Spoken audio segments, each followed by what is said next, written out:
Посочувајќи одлука од судот во Страсбург донесена против Полска, министерот за правда во заминување Кренарлога испрати уште еден апел до новата власт, дека загрозување на судската независност е распуштање на судскиот и обвинителскиот совет.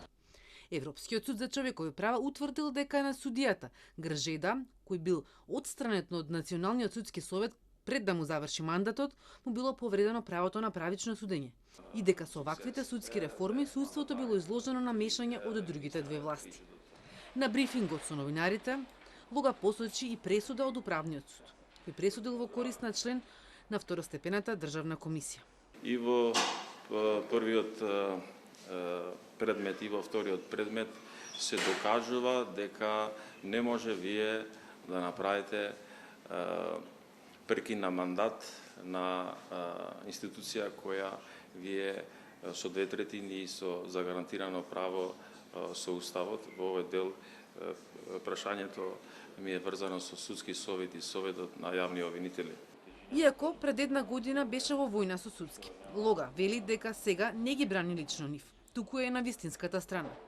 Се дообјаснуваше и дека тогаш се залагал на членовите да им престанат мандатите на начин на кој е предвидено во законите, а не да има распуштање како што се предлага сега. Лекот за судски го гледа во препораките на оценската мисија на Европската унија.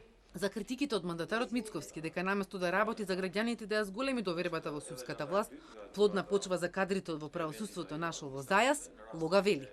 Сите ние кога ја прочитавме изјавата на господинот Мицковски, сите се насмеа кај мене у кабинет, бидејќи сите тие луѓе кои се апострофирани од страна на мандатарот се луѓе кои се вработени во времето на ВМРО-ДПМН.